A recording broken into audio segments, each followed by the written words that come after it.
These are three of the hottest e-bike systems out on the market for 2025, with the latest technology, the latest motors and the latest electronics. So in this video, we'll see which is the fastest. We'll do a drag race, a timed uphill. We'll also look at the integration of all the electronics and the motor and the battery and the displays. We'll listen to how noisy they are. First up, we've got Bosch's brand new Generation 5 e-bike system.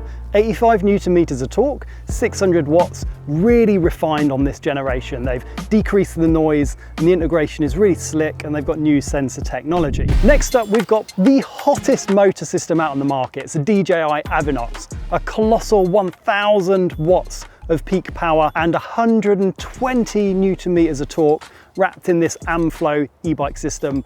That's going to be really interesting, especially on the drag race. And finally, we've got Pinion's MGU, the motor gearbox unit all combined into one system. This has got 160 Newton meters, but 600 watts of peak power. So on paper, not as powerful in watts, but has higher torque than the DJI.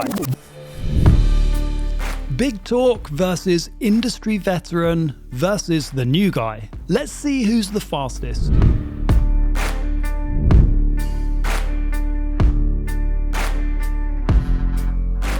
So behind me is typically what you'd find on an everyday e-mountain bike ride. It's a hill that you probably wouldn't try on a normal pedal bike because it gets steeper and steeper. It's a really good test of motor. So the start line is right here. We'll start every bike on this line just here, and then the ending is going to be right up there, up the top. It's not the super techiest climb, but it is progressively steeper, so it's really going to stress the motor out.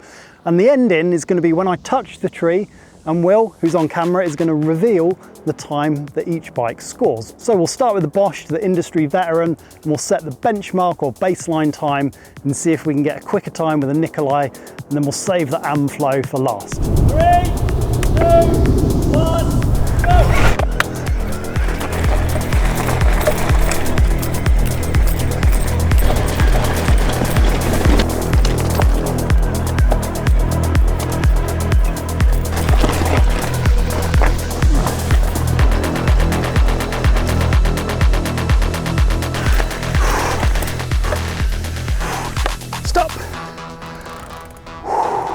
Super smooth start, no dramas from it, no wheel spin. Cruises up there. It's not the punchiest, but yeah, can't fault it. Good amount of power, classic Bosch feel. What was the time? Time was 33 seconds and 97 milliseconds. 33.97. That's set the benchmark. Let's go and give it a go on the Pinion. 3, 2, 1, go!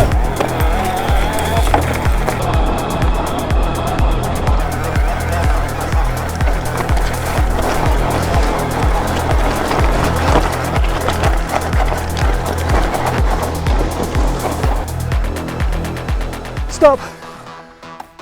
Gotta say, we're not hitting the 25k in any of these tests. It's all down to the motor. What I can notice on this one is there's a difference in power depending on the gears. 1, 2, 3 and 4 feel really powerful. Get to 5 and above, starts losing power. And actually was breaking traction a little bit on the terrain. Nothing like major, but the Bosch was so smooth I didn't experience any wheel slip. This is a 27 rear, so there are minor differences. This is not super scientific, it's just riding up a hill as fast as we can. Didn't feel as controlled, I'll be honest with you. So the last time was 33.97, and what was this, Will? 34.31. 34.31, so within half a second. Noisy. We'll come onto the noise a bit later. Noticeably noisier, much noisier. Finally, let's try the DJI. 3, 2, 1, go! Jesus! Fuck!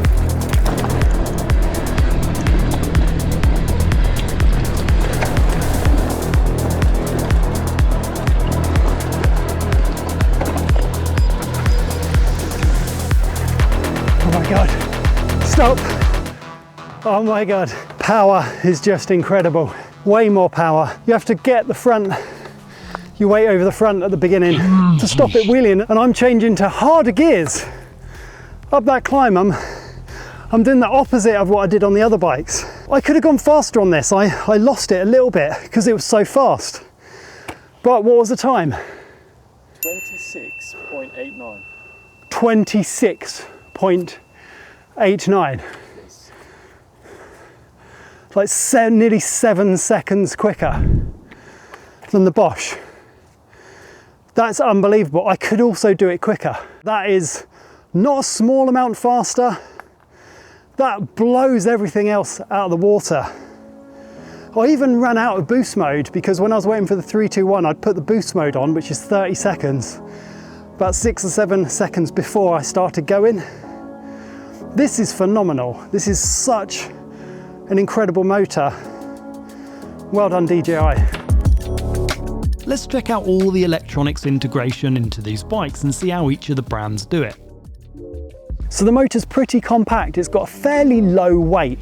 In here we've also got an 800 watt-hour battery, and the energy density of this battery is one of the highest on the market. It's amazing really that they've managed to get an 800 watt-hour battery in this down tube. It doesn't look much bigger than a super light e-bike system. In fact, this pretty much blows every super light e-bike away on the market, even in this burlier enduro build. This has got downhill tyres, we've got a Fox 38 and a coil, aluminium bars, and it weighs 21.5 kilos with 1000 watts and 120 newton meters in this build with a big 800 watt-hour battery. So it's not just the motor that looks great. Check this out. This is a fully integrated touchscreen that is in the top tube. It's basically a touchscreen from the Action 4 camera.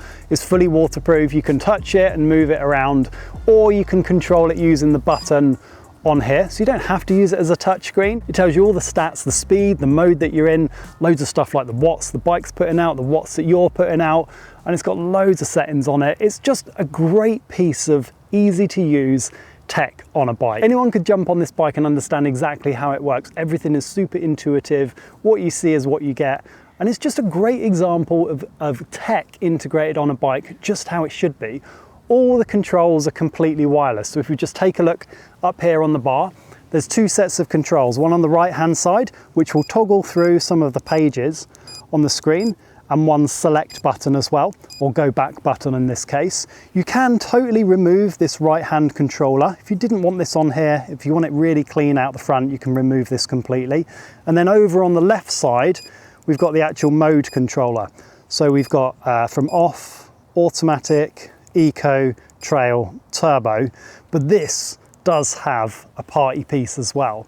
If I hold this rocket ship down for 2 or 3 seconds just on here, it goes into a boost mode and you get 30 seconds of boost, and that's what gives you the full 1000 watts of power and 120 newton meters of torque. It's got a little kind of beep countdown to tell you when it's going to end, and then it drops down to a paltry 850 watts and 105 newton meters, which is still way more than you get on the Bosch Gen 5, the brand new Bosch. So on paper, amazing. Now there's a couple of things that I've noticed that I just thought was worth sharing as well. If we go down to the motor area, now it's got no back rotation noise. It's completely free to spin around. There's no crank ratchet that you get on the other e-bike motors. It's really, really free to spin, and it's instant engagement of the pedals. And by that, what I mean is when I back pedal, as soon as I push down again on the pedal, it picks up instantly. There's no float in the motor, which is quite a cool thing for technical climbs and coming out of berms. Sometimes you want the pedals to engage really quick, and on motors where there's a little bit of lag, it is noticeable. I can notice a little bit of float, and sometimes I wish they picked up quicker. This has got instant pickup. Now you might be thinking, what are the downsides? Well, no one's tested this long-term reliability. I can't tell you what it's going to be like reliability wise because they've just not been out on the market for long enough. So I'd be lying if I said it was ultra reliable. It's an unknown. But there's one more thing that I thought would be worth sharing. There is a little bit of rattle noise that I've noticed. So if there's a little bit of motor backlash, and what that is it's the gearing in the motor. When that chainring rotates, you just hear it. But on the whole, this is such an impressive system. They've nailed so much just from the start. The app is excellent. The integration is excellent. It's got a touchscreen display on it. Some bikes can't even manage that right now. Everything's wireless. It just looks like a well-finished product. So check this. This is Pinion's MGU. It's a motor and a gearbox all in one. No cassette, no derailleur, none of that old school technology out the back. This is a carbon belt, and a 12-speed gearbox is built into this e-bike motor. Now in terms of power, this has, Pinion say, 600 watts of power and up to 160 Newton meters of torque in gear one. So you can, in theory, just rock crawl up with low cadence and it's going to give you tons of rotational torque. But this is such a cool piece of tech. I love the engineering on this. Lots of people have been crying out to ditch the derailleur and just have this. The derailleur is that thing that hangs off the back and is prone to getting rock strikes and hit by debris. A chain needs constant maintenance, whereas this is virtually maintenance free. You just have to wash it down, but it's virtually maintenance free. And the cool thing is all of the weight is slung right down here. We lose all the weight from the cassette and the derailleur hanging off the back axle, and it moves most of the weight down to here. Now in total, the drive unit is a heavier drive unit than the conventional motor, but it's where that weight is placed, in between the wheels, right central on the bike and down low, which on a bike is really where you want it. Such a cool piece of engineering, such a cool piece of tech, that it's great to see this out on the market, and it'll be amazing to see how this develops over the years. Now when it comes to battery technology, 720 watt hour, 48 volt system. This entire thing is a 48 volt system. It's the only one that's a 48 volt system of the bikes that we're testing. So we've got 720 watt hour kind of semi-integrated battery. It uses a key to eject the battery. I'm not the biggest fan of keys. I'm really forgetful. I lose things all the time. I always lose keys. Whereas the other bike, the DJI and the Bosch, are actually fully integrated, so you can't remove those. So at least you can remove it on this. It's got fully electronic shifting. Now this has got a couple of party tricks really, this bike has, because it's a motor and gearbox combined into a single unit. If I just turn the bike on, all of the shifting is fully electronic. And I can shift when I'm standing still. I can shift from gear 1 to gear 12 whilst I'm at a complete standstill with these electronic shifting pods here. And you just hear a little sound coming from the gearbox, but I can shift completely stationary. When I get to the bottom of a hill, it automatically shifts. So when I start off, I'm in an easy gear. I can change that gear. It's got full auto shift on it as well. In terms of tech, this is really, really cool. There's lots of innovative pieces of tech in here, but there's some quite old school things on it as well. This remote reminds me of an older generation Bosch kind of big clunky display. It's not that kind of discreet. It's a bit clunky. There's loads of buttons on it. It does have a little display on there, which is good for showing you the mode that you're in and the gear that you're in. So you can see my battery level, the range that I'm going to get. And if I change gears, you can see 7, 8, 9, 10, 11, 12. You can see that change. I just don't think it's the most glamorous looking discreet thing. It's kind of like bolted on. Little things like when you turn the bike over, that's prone to getting hit and damaged. So it's not as cool integration wise, but the concept of having a motor and gearbox all in one unit is amazing. I love it. I've broken so many derailleurs. I love the fact that I should be able to go out all winter and ride this. Don't care if it gets muddy, don't have to oil it, degrease it, all that messy stuff. Now, a couple of things about the motor. There is a little bit of float in there as opposed to the other one, the DJI, that's instantly engaging. This has got some ratchet points that you can hear as I back pedal, and as I put the power down, there's a little bit of float, so it's not instant engagement from the rear. It's not too bad, but I would like to have seen a bit more of an instant pickup. Some people don't mind it at all. You do get used to it, but when you have one that instantly picks up, it is a little bit noticeable. No chain slap, no motor rattle. It's such a nice, smooth and quiet system. When you're going down the trail, it just disappears. You don't realize you're on a motor. There's none of that associated rattle or clatter with having an e-bike. And now we've got the industry veteran, the motor brand that's been around for years and years and just keeps getting better and better with every iteration. They're probably the biggest e-bike motor manufacturer out there in terms of the e-bikes that we ride, the e-mountain bikes and things. This is Bosch's brand new 5th generation CX motor. They've just gone through loads and loads of refinements. It's very, very neatly integrated. They've gone to a 2-bolt pattern, so gone from 3 bolts on each side to a 2-bolt. That means brands can integrate it much neater. They can get more complex suspension systems built into the motor, so it's a nice compact size. Headline stats, 85 Newton meters of torque, 600 watts of power. Now they've got a brand new 800 watt hour battery that's just been released, or 600 watt hour battery. The 800 watt hour battery comes in at 3.9 kilos, so it's one of the most energy dense batteries on the market, but still not as good as the DJI. So let's check out the integration on this. This has got the system controller just on the top tube.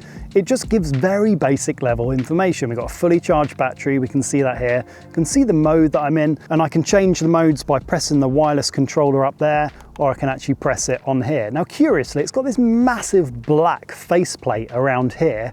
Now I do think what's gonna happen is that Bosch are gonna bring out a display of some kind that goes on there, because there's too many bikes now that have got this kind of blanking plate, and that leads me to believe that Bosch are going to be catching up with some kind of better display that gets integrated. But for now, we can just judge it on what we've got. We've got a basic system controller, gives us essential information, a little Bluetooth wireless mode controller, and a very tightly integrated motor just down there.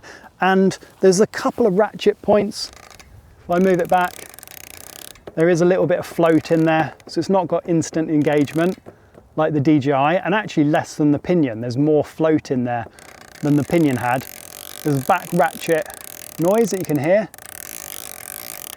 It's fine. Some people like it. Can be a little bit distracting, but what Bosch have done with this generation of motor is they've reduced or virtually eliminated all the rattle noise that you used to get. Overall, a very, very refined system from Bosch, and a great update for 2025. So 3 completely different systems: a traditional Bosch drive unit, a new super powerful motor system from DJI, and some cool new tech from Pinion with their MGU. So what exactly happened? Well, first off, I want to say that this is just the motor test. It's not a representation of how the bikes actually ride at all, because motors really just take us to the top and help us with a bit of the flowy in between stuff. The characteristics of the bike make a really big difference, so don't go just on a motor test to buy your bike. But for the purposes of this video and this test, let's start with a Pinion in the Nikolai. Loads of low down power in gears 1, 2, 3 and 4, but also tons of noise.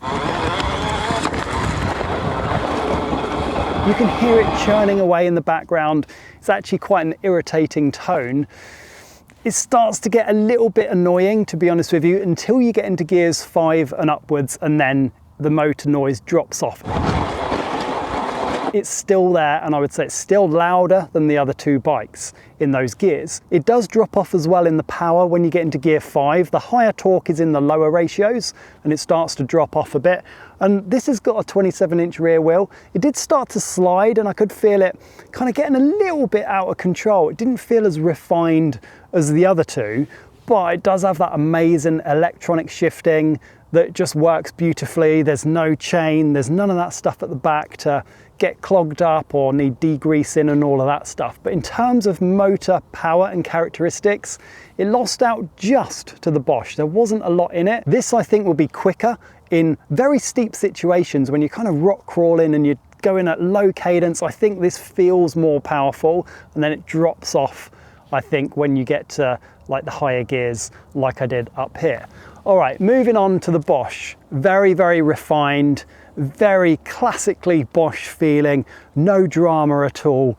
And as I got into the steeper part, I could feel the power started to lose slightly, but it still felt very, very consistent. The motor tone is quite pleasing, you can hear it. There's no rattle at all going down, just like the Pinion, there's no rattle at all. But going up, it just felt very refined going up. No dramas, there was no spin. It's got these new sensors in it, so it can sense when the rear wheel is spinning. It eases off the power. It knows when it's on a steeper climb, and it just is very controlled. A beginner could get on this bike and just feel completely at home even in the more powerful mode. I love the fact there's no rattle at all. They've got rid of all of that noise. And that takes us on to the DJI. Wow, this has blown me away. I've tested it on its own before quite a lot, but it's not until you test it with other e-bike motors that you realize just how dominant this is. This is just not a small amount more powerful. This absolutely crushes the competition. I could have actually done a second attempt at that ride because there was a bit that I messed up, but it already won by a significant margin. The motor just rips. It was so fast up there, it wanted me to change into harder gears. That being said, I think if a beginner got on this and put it in that boost mode, it's actually quite dangerous because it is so potent. I don't know how they've done it, but they've got an incredible amount of power in this. This is next generation, this is next level, and it's putting an absolute sucker punch to the Bosch and the other big boys out there on the market. Now, it doesn't have some of the cool stuff like the Pinion MGU. We still rely on old 100-year-old technology and chains and derailleurs and all that stuff, but this motor is amazing. Now, noise-wise, going up under power, yeah, there's a little bit of noise, but in no way is it distracting. Going down, there is some rattle on this one. The other two are totally silent. There's a little bit of rattle. You have to listen out for it, but it is there on the chunkier stuff. It's a bit of motor backlash. It does slightly annoy me in comparison to the other two. Once you've heard silent bikes going down, having a little bit of a rattle is slightly annoying, but this is so powerful and so much fun. It brings another experience to e-biking. Well done to DJI. To come out swinging with an e-bike motor like this that is brutally quick is just absolutely amazing. I'm, as you can tell, pretty blown away by the performance of this motor. I'll be doing individual videos on all of these bikes, the whole bike, not just the motor, in way more details. So we've got the Amflow, the Orbea and the Nikolai standalone videos. That's all about the bike, not just the motor systems. That's coming real soon. So subscribe if you want to be the first to see that.